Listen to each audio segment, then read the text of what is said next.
Odds are good if you're going to spend $50,000 on a sports sedan with a 6-cylinder engine, you're going to look at these three. They are, in order of newness, the Cadillac Ats 3.6,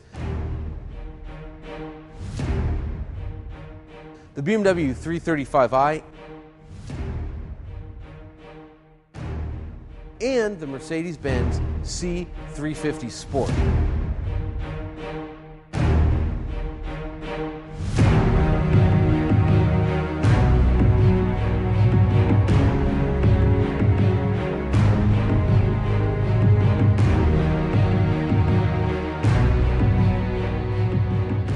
Now, these three cars all have automatic transmissions. Why? Well, because with the big engine, that's going to be the most popular option.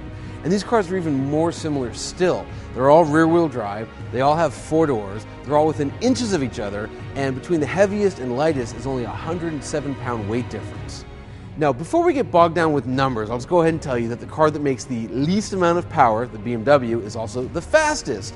To find out why, go ahead and check out my review on motortrend.com. But for today, we're going to evaluate these cars with 2 criteria.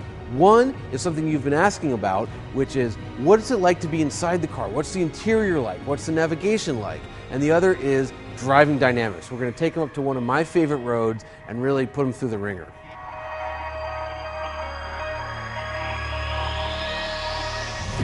And here I am inside the BMW 335i, and you can see it's an okay place to be. It's got that traditional dark BMW thing, although they livened it up with like a body-colored strip and some aluminum, but still kind of maybe the drabbest of the three. Let's talk about iDrive. Now, it's true that when iDrive debuted in the Bangle Butt 745i, it was awful. And the reason was because you had this 8-direction controller, which was the opposite of intuitive, and no one could figure it out. And I remember one time I actually timed myself, and it took me, I believe, it was like 1 minute, 49 seconds to change the radio station. Now, I want to contrast that with today's iDrive.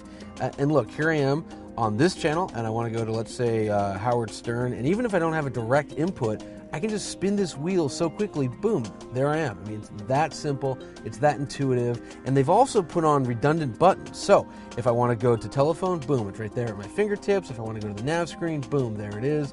It just works really, really well.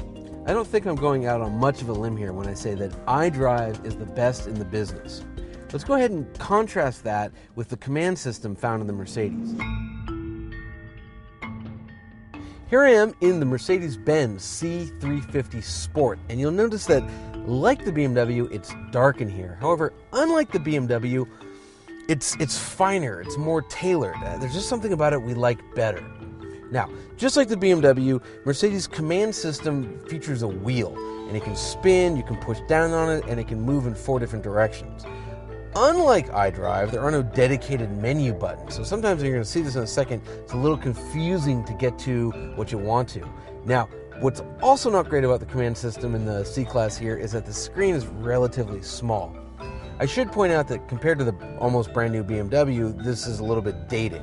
But anyways, okay, so I want to get to my navigation screen, so I've got to push up, I've got to push through this, I've got to get to the main menu. Totally lost, so I hit the back button. Okay, here we go, navigation. I want to go to full screen. I have to push up, which seems a little weird. Push in. Now here's the really weird part. I do have a back button, but hitting that doesn't do anything. If I want to go back to the main menu, I actually have to click the wheel, which is a little strange. So it's just a little confusing. And then when you get to like changing the radio stations, here we are. I want to go to Howard Stern. What's nice is I have these direct input numeral buttons. Now, if I go ahead and hit 100, it takes me to NASCAR because the radios have been set up for presets. So what I have to do is go down, go over to radio, go to enter channel, select that, then enter the station I want. So again, not quite as good as iDrive, but as you're going to see in the button-free cue system in the Cadillac, not as bad as it could be. So here I am in the Cadillac Ats, and like the other two, it's dark in here. But unlike the kind of drab BMW, this thing is blingy. There is just chrome and shiny surfaces everywhere. We think it's a bit too much. But what we're really here to do is talk about the new button-free haptic cue system in the Cadillac.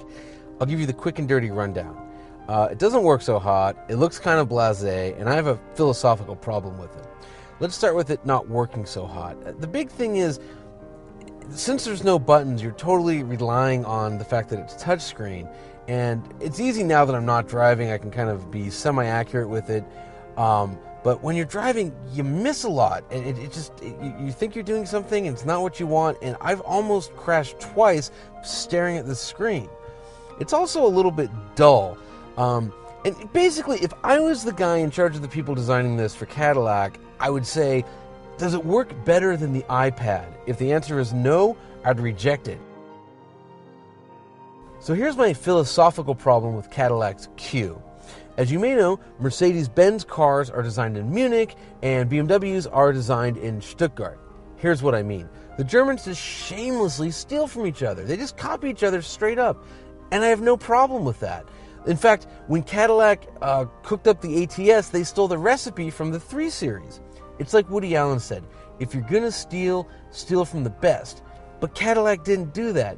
Instead of copying iDrive like Mercedes did with Command and like Audi did with MMI, they copied Ford's My Touch system. Why would you do that? Why not copy from the cars you're actually competing against? I think it's a real lost opportunity for Cadillac. So there you have it.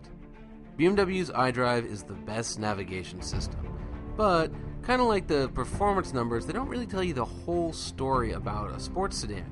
In fact, I'd argue that the determining criteria is how these cars perform on some of your favorite back roads.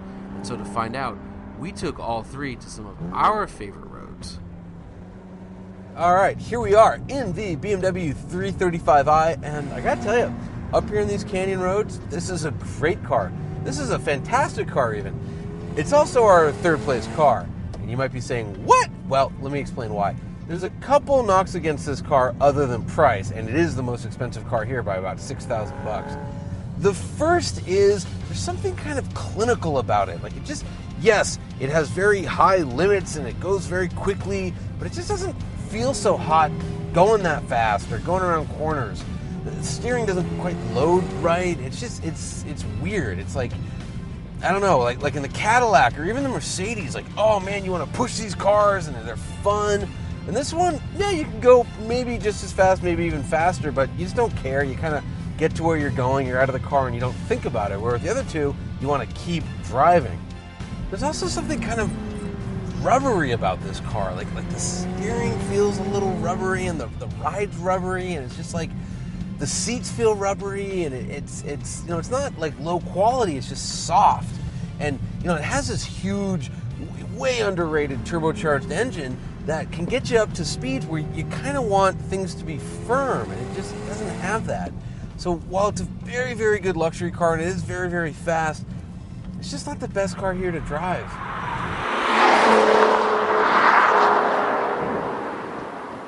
Here we are in the Mercedes-Benz C350, and the very first thing I want to point out to you is this: red seatbelts. How cool is that? It's part of some AMG trim package, even though obviously this is not an AMG car. The second thing is, if this competition had taken place 1 year ago, the Mercedes would have won. Unfortunately for them, Cadillac showed up and they brought along their ATS. Everything we like about the C350 in terms of driving, the Cadillac does just a little bit better. So this has a great, stiff, neutral chassis. Cadillac's chassis is even stiffer and just more fun to drive. This has great steering that loads progressively and everything you want in a good steering, and the Cadillac's is a little bit better. This is a really good naturally aspirated motor. Cadillac has a little bit more power. Both cars could use a new transmission. But, it's like, this is a great car, but it's like it's a 7/8 size ATS, even though it is a little bit heavier. It just doesn't quite have the dynamic limits and smile on your face factor of the Cadillac. But man, I'm telling you, this is a solid, good car.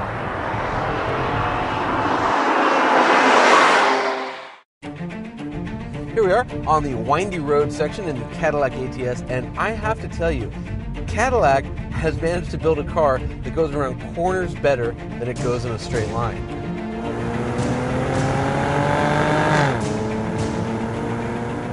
It's just, this chassis is so good. It's by far the most fun to drive car of the three. It has the best steering. It's also the lightest car here, which is going to make it more eager to turn in. But also, we love the brakes, especially the way the brakes engage right at the top of the pedal, which really makes it a great driver's car. What I mean when I say it doesn't go that great in a straight line is that the ride is on the firm side of firm. In fact, I'd call it harsh, which I happen to really like. It reminds me of driving a sports car. And the car that I kind of was reminded of the most when driving this ATS is the Nissan 370Z. It has that level of grip, that level of just sort of letting you know what's going on the road as you drive down it. Will traditional Cadillac customers be interested in a car that rides and drives like a sports car? Probably not, but on the other hand, it might bring new customers to the brand, which is exactly what they want. Anyways, for about $50,000, this is the best sports sedan you can buy right now. So that's our story. While flawed, we think the Cadillac Ats 3.6 is the best performance sedan of the bunch. Now, what we'd really love to see is the engine and transmission from the BMW combined with the steering and the chassis from the Cadillac, all stuffed into the wonderful packaging